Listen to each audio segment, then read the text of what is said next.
આકાશવાણી અમદાવાદ વડોદરા પ્રાદેશિક સમાચાર ખ્યાતિ પુરોહિત વાંચે છે. સૌપ્રથમ મુખ્ય સમાચાર. કોલકાતામાં મહિલા તબીબ પરના દુષ્કર્મ અને હત્યાના મામલે ન્યાયની માંગણી સાથે અમદાવાદ સહિત રાજ્યભરના તબીબોની હડતાળ. કચ્છના દરિયા કિનારેથી માદક પદાર્થોના વધુ 2 બિનવારસી પેકેટ મળી આવ્યા. આગામી તહેવારોને ધ્યાનમાં લઈને રાજકોટમાં સરકારી ગોડાઉનોની મંત્રી કુંવરજી બાવળિયાએ ઓચિંતી મુલાકાત લઈને અનાજના નમૂનાની તપાસ કરી. વડોદરા મહાનગરમાં રિંગ રોડ નિર્માણ માટે 316.78 કરોડ રૂપિયાની રાજ્ય સરકાર દ્વારા ફાળવણી. કેન્દ્રીય ગૃહમંત્રી અમિત શાહ આવતીકાલે 188 લોકોને નાગરિકતા પત્રો એનાયત કરશે. સમાચાર વિગતવાર. કોલકાતામાં મહિલા તબીબ સાથે થયેલા કથિત દુષ્કર્મ અને હત્યાના વિરોધમાં આજે સમગ્ર દેશ તેમજ રાજ્યમાં તબીબો હડતાલ પર ઉતર્યા છે. અમદાવાદમાં આજે તબીબોએ વિશાળ રેલી યોજીને સૂત્રોચ્ચાર કરી ન્યાયની માંગણી કરી હતી. ભાવનગરમાં પણ હડતાલ પર ઉતરેલા તબીબો દ્વારા કલેક્ટરશ્રીને આવેદનપત્ર આપવામાં આવ્યું હતું. જ્યારે વલસાડ આઈએમએ સાથે સંકળાયેલી તમામ હોસ્પિટલોના તબીબો તેમજ પ્રોફેસરોએ કાળી રિબીન બાંધી ઓપીડી અને ઓપરેશનની તમામ કામગીરીથી અળગા રહીને વિરોધ નોંધાવ્યો હતો. હોસ્પિટલમાં માત્ર ઇમરજન્સી સેવાઓ જ ચાલુ રાખવામાં આવી હતી. તબીબોએ શહેરના મુખ્ય માર્ગો ઉપર રેલી કાઢી જિલ્લા કલેક્ટરને આવેદનપત્ર આપી આરોપી સામે કડક કાર્યવાહી કરવા માંગ કરી હતી. રાજ્યના અન્ન નાગરિક પુરવઠા મંત્રી કુંવરજી બાવળિયાએ આજે રાજકોટ ખાતે ફૂડ કોર્પોરેશન ઓફ ઇન્ડિયાના ગોડાઉન તથા રાજ્ય પુરવઠા નિગમના સરકારી ગોડાઉનની ઓચિંતી મુલાકાત લીધી હતી. મંત્રીએ બંને ગોડાઉનમાં સ્ટોક, અનાજની ગુણવત્તા, પરિવહન સહિતની વિગતો જાણીને સમીક્ષા કરી હતી. જન્માષ્ટમીના તહેવારો પર સરકારી અનાજ તેલના જથ્થાનું રાશન કાર્ડ ધારકોને સમયસર વિતરણ થાય તે જોવા સંબંધિત અધિકારીઓને ખાસ સૂચના આપવામાં આવી હતી. તેમણે વિવિધ ગોડાઉનોમાં જઈને ગોડાઉનમાં અનાજના સંગ્રહની સ્થિતિ, ઘઉં ચોખાની ગુણવત્તા, સ્ટોકની સ્થિતિ વગેરેની જાણકારી મેળવી હતી. તેમણે ઘઉં, ચોખા, ચણા તેમજ તેલના ગોડાઉનનું રૂબરૂ નિરીક્ષણ કરીને ચણા તેલના જથ્થાની ગુણવત્તાના માપન વિશે જાણકારી મેળવી હતી અને અનાજ, ચોખા, ચણાના નમૂનાની આકસ્મિક તપાસ પણ કરી હતી. ગુજરાતના દરિયાઈ વિસ્તારમાં ભારતીય નૌકાદળ અને સરહદી સલામતી દળોની બાજ નજરને કારણે હવે નશાકારક પદાર્થોની હેરાફેરી કરનારામાં ભય વ્યાપી ગયો છે. જેને કારણે આવા તત્વો દરિયાઈ વિસ્તારમાં જ નશાકારક પદાર્થોનો જથ્થો બિનવારસી હાલતમાં મૂકીને ફરાર થઈ રહ્યા છે. જેના ભાગરૂપે કચ્છની દરિયાઈ સીમામાંથી ડ્રગ્સનો જથ્થો મળી આવવાનો સિલસિલો યથાવત રહ્યો છે. કુંડી બેટ પાસેથી માદક પદાર્થના 2 પેકેટ મળી આવ્યા હતા. આ 2 પેકેટ સફેદ રંગના કોથળામાં મૂકવામાં આવ્યા હતા. અગાઉ પણ આ વિસ્તારમાં આવા જ ડ્રગ્સના પેકેટ મળી આવ્યા હતા અને હાલમાં આ બંને પેકેટ કબજે કરીને વધુ તપાસ હાથ ધરવામાં આવી છે. મુખ્યમંત્રી ભૂપેન્દ્ર પટેલે વડોદરા મહાનગરમાં રિંગ રોડ નિર્માણ માટે 316.78 કરોડ રૂપિયાની ફાળવણી સ્વર્ણિમ જયંતિ મુખ્યમંત્રી શહેરી વિકાસ યોજના અંતર્ગત કરી છે. શહેરમાં રિંગ રોડ 66 કિલોમીટર લાંબો અને 75 મીટર પહોળાઈ સાથે નિર્માણ થવાનો છે. તેના પ્રથમ તબક્કામાં 45 મીટર પહોળાઈ સાથેના 27.28 કિલોમીટર લંબાઈના રિંગ રોડ માટે મુખ્યમંત્રીએ આ રકમ ફાળવી છે. પરિણામે પૂર્વ વિસ્તારમાં 10.70 કિલોમીટર અને પશ્ચિમ વિસ્તારમાં 16.84 કિલોમીટરનું કામ હાથ ધરાશે.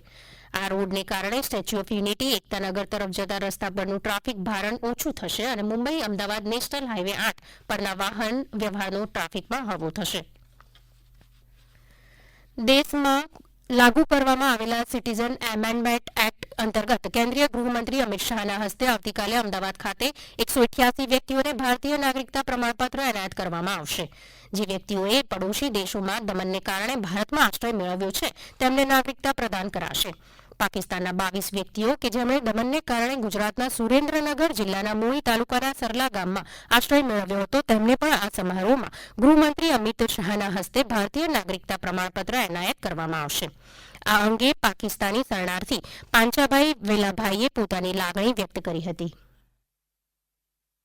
અમે પાકિસ્તાનથી અમે આવેલા છીએ 24 જણા. અમે ખૂબ જ અમને ત્રાસ હતો. ત્રાસના લીધે અમે ભારતની અંદર અમે આવતા રહેલા છીએ. અહીંયા ત્યાં બોર્ડર આવીને પછી અમે અહીંયા ભુજમાં અમે 18 મહિના પછી ભુજ જેલમાં ઇમ્પ્લિકેશનમાં અમે રહ્યા અને પછી અહીંયા 3 વર્ષ અમે ભુજમાં આપણે લોરિયા ગામમાં છે ત્યાં પણ 3 વર્ષ અમે અહીંયા વાડીમાં અમે રહ્યા. ત્યાં પછી અમે અહીંયા આપણે સડલા ગામ સુરેન્દ્રનગર છે સડલા ગામ અહીંયા 25 થી 28 વર્ષ અમે ત્યાં પણ અમે રહી છીએ. પછી આયા પછી અમને એવું લાગે છે કે નરેન્દ્ર મોદી સાહેબ અને અમિત શાહ સાહેબ પણ અમને હવે એવું લાગે છે કે હવે અમને નાગરિકતા મળી જશે એમાં ખૂબ અમને આનંદ થાય છે.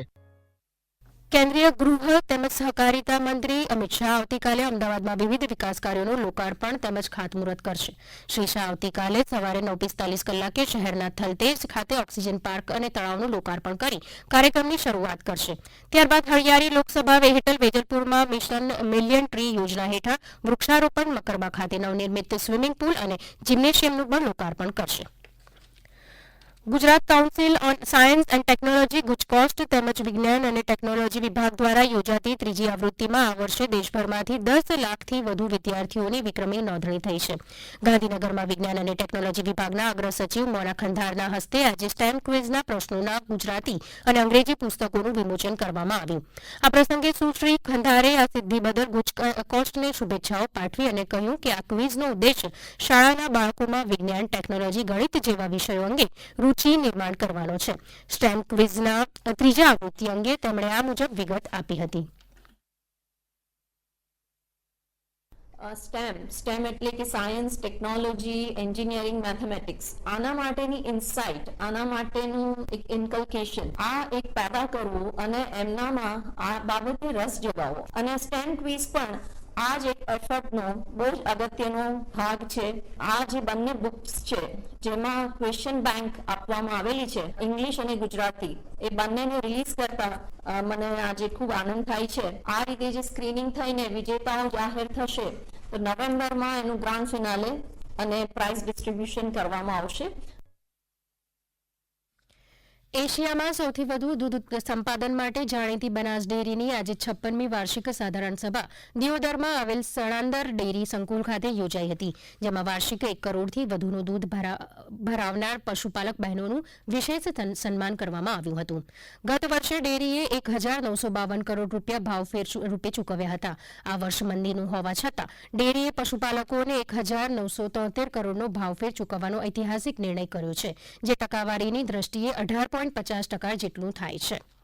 દૂધના ભાવફેર અંગે બનાસ ડેરીના ચેરમેન તેમજ વિધાનસભાના અધ્યક્ષ શંકરભાઈ ચૌધરીએ આ મુજબ જણાવ્યું છે.